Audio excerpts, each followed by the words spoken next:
Hello दोस्तों, कैसे हो? आज दोस्तों हम पढ़ेंगे the point number 3.1 the rain of terror. दोस्तों, अभी तक के चैप्टर में हमने जो भी पढ़ा था उसके अंदर हमने अभी तक देखा कि जो सत्ता है वो रॉबिस्पियर के हाथ में आ चुकी थी और वो अब अपनी मनमानी चलाने की कोशिश करने लगे थे। दोस्तों, अब हम आगे देखेंगे कि रेन ऑफ टेरर के पीरियड में आखिर क्या हुआ। जो पीरियड था 1793 से 1794 का, उसे रेन ऑफ टेरर का दर्जा दिया जाता है। रॉबिस्पियर थे, वो पॉलिसी को सर्व करते थे जो कहती थी कि जो पनिशमेंट है और जो सेवर कंट्रोल है वो सिर्फ उन्हीं लोगों को दिया जाएगा जो रॉबिस्पियर के साथ होंगे। साथ ही जो भी रॉबिस्पियर देखता था कि उनके एनिमीज़ हैं या रिपब्लिक के एनिमीज़ हैं, एक्स जैसे कि x nobles, clergy, members of other political parties और उसके खुद के पार्टी के मेंबर्स जो उसके आइडिया से एग्री नहीं करते थे, उसके तौर तरीक़ों से एग्री नहीं करते थे, उनको अरेस्ट कर दिया जाता था, उन्हें जेल में डाल दिया जाता था। साथ ही कई लोगों को गिलिटिन भी, मतलब उनकी हत्या कर दी जाती थी। उनको गिलिटिन नाम के एक डिवाइस पर चढ़ा के उनको मार दिया जाता था। साथ ही दोस्तों, जो गिलिटिन था वो एक ऐसा डिवाइस था जिसमें दो पोल्स हुआ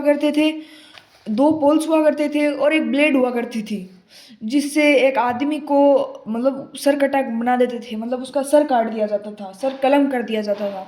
और उसको उसको ढूंढा था डॉक्टर गिलिटिन ने, तो फिर उन्हीं के नाम पर इस डिवाइस को गिलिटिन ये नाम दे फोटो दिया। है दोस्तों गिलिटीन की। आगे जो रोबेस्पियर की गवर्नमेंट थी, उनके साथ कुछ इश्यूज थे कि जो मैक्सिमम सीलिंग है और वेजेस हैं प्राइसेस के, उनसे रोबेस्पियर की सरकार एग्री नहीं करती थी।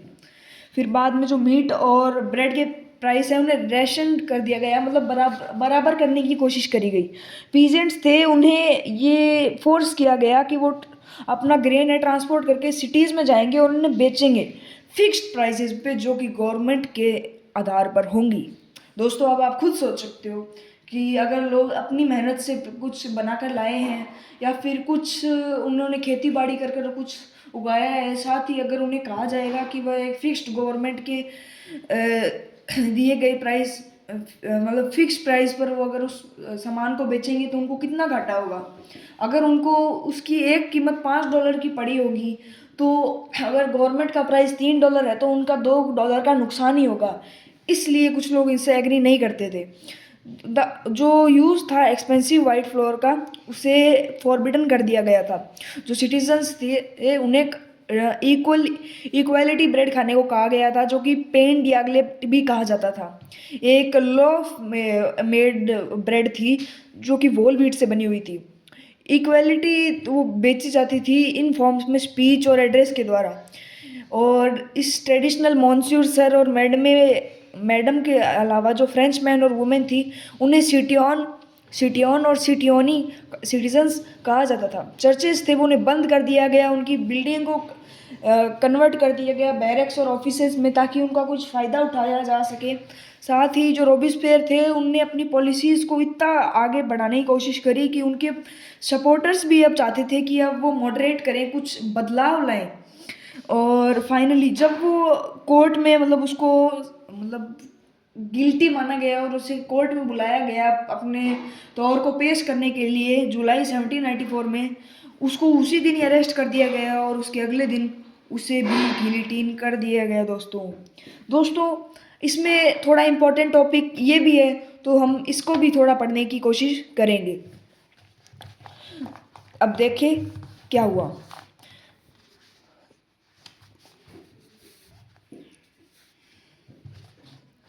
देखिए दोस्तों, आगे the revolutionary journalist Camille Desmoulins wrote the following in 1793। जो रिवोल्यूशनरी जर्नलिस्ट थी कैमिली डेसमोलिस, उन्होंने ये चीज़ें 1793 में लिखी थी और उसी के पश्चात ही उन्हें एग्जीक्यूट कर दिया गया था रेन ऑफ द टेरर के दौरान। जो कुछ लोग थे जो लिबर्टी में विश्वास करते थे, एक बच्चे की तरह, जो चाहते थे कि एक ऐसा फेज जाए जिसके अंदर सब डिसिप्लिन्ड हो जाए इससे पहले कि सबको मैच्योरिटी आ जाए। और उसके बिल्कुल विपरीत लिबर्टी एक ऐसा तौर है जिसमें सबको हैप्पीनेस मिले, सबको एक रीज़न मिले, सबके लिए इक्वलिटी हो, जस्टिस हो और डिक्लेरेशन हो सबके लिए, सबकी राइट्स इक्वल हो, साथ ही सबको इसका फ़ायदा हो।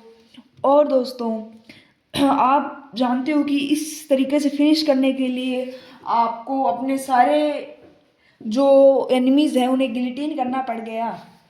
उस वजह से जो रॉबिस्पियर थे वो ये चाहते थे कि ये सारे लोग लिबर्टी का आइडिया बाहर ना निकाल पाए, इसलिए उन्होंने उन्हें गिलिटीन कर दिया। दोस्तों इसके बाद वो उसके बाद आगे ही पढ़ते हैं कि on 7 February 1794 Robespierre made a speech at the convention which was then carried by newspaper Le Montier Universal. Here is an extract from it. और 7 फरवरी 1794 रॉबिस्पियर ने एक स्पीच बनाई कन्वेक्शन में की, जो कि बाद में न्यूज़पेपर ले मोंतेर यूनिवर्सल ने इसको बनाया, और उसी का एक एक्सट्रैक्ट है जिसे हम पढ़ेंगे।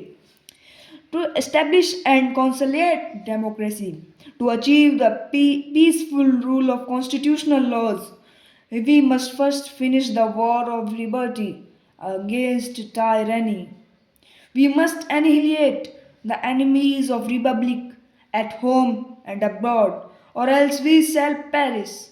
In time of revolution, a democratic government may rely on terror.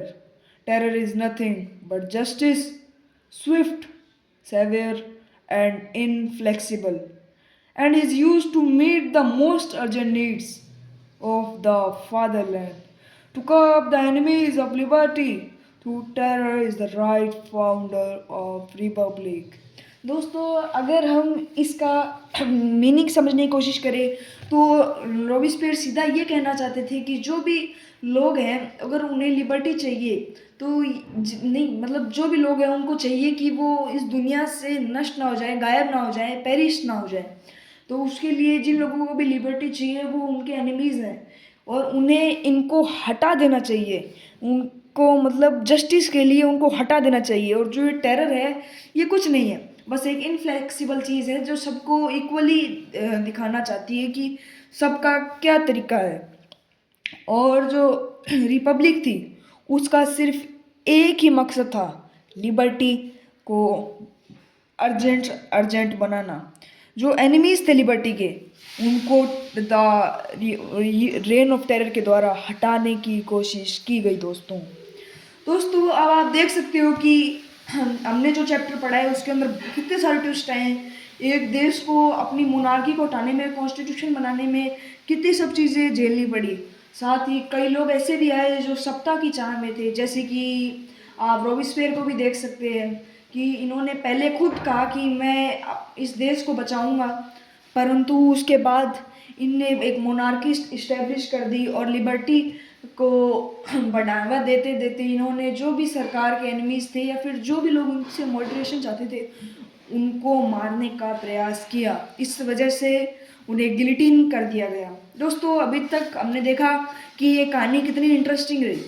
अभी आप देख सकते हो कि हमने पढ़ा था कि फ्रांस ने कैसे मोनार्की को अबोलिश किया और एक रिपब्लिक बन गई, जिसमें हमें जैकोबिन्स क्लब्स और मार्साइलीज जो कि नेशनल एंथम है फ्रांस का उसके बारे में पढ़ने को पता चला, और प्रिंस की दोस्ती प्रशिया से वो भी पता चली। उसके पहले हमने पढ़ा कि आखिर ये इसके सिंबल्स का क्या मतलब होता है। ये यूनिटी, ये इसका अर्थ होता है नॉलेज, इसका रॉयल पावर, और ये रिंग थी जो कि कभी एंड नहीं होती, और ये जो स्लेव्स के लिए जो कि चाहते थे कि हम फ्री बन जाएं। दोस्तों ऐसे ही बहुत सारे हमने तरीके पढ़े थे। उससे पहले हमने देखा था कि फ्रांस कॉन्स्टिट्यूशनल मोनार्की कैसे बना, उसके अंदर कैसा लॉ बैठा कि उस वजह से सारे लोग इक्वल हो गए। जैसे कि हम इस समय भी देख सकते हैं कि सारी कंट्रीज़ ने फ्रांस के ही तौर तरीके को ले लिया और अपने को भी एक डेमोक्रेटिक नेशन बनाने की कोशिश की।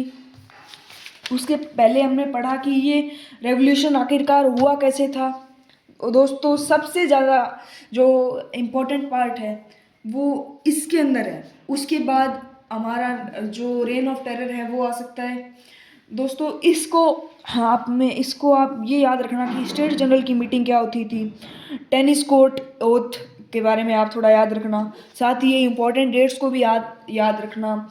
साथ ही किंग को कैसे हटाया गया, किंग ने कौन सी दिन असेंबली को पास किया गया, कौन से दिन जो फ्यूडल सिस्टम है उसको अबॉलिश किया गया, ये सब आपको थोड़ा पढ़ना पड़ेगा।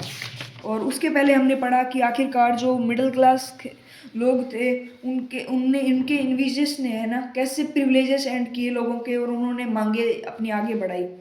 और उसके पहले हमने पढ़ा था कि जो फ्रेंच सोसाइटी है वो 18th सेंचुरी में कैसे थी, कैसे उन पर कर्जा बढ़ा, साथ ही कैसे लोगों ने प्रोटेस्ट करने की कोशिश करी। साथ ही ऐसा भी पढ़ा आखिर कितना कर्ज उन पे चढ़ गया था जिस वजह से टैक्सेस निकालने पड़े, और कैसे लोग स्ट्रगल कर रहे थे सरवाइव करने के लिए। और सबसे पहला टॉपिक जो हमारे चैप्टर का हमने पढ़ा था वो था द बेस्टाइल प्रिजन। तो दोस्तों इस वीडियो के लिए इतना ही। धन्यवाद आपको भी मेरी पूरी वीडियो देखने के लिए। दोस्तों ऐसी ही इंफॉर्मेटिव वीडियो देखने के लिए मुझे कर लेना, और ये अपने 9th क्लास के दोस्तों को भी आप शेयर कर सकते हो। थैंक यू दोस्तों।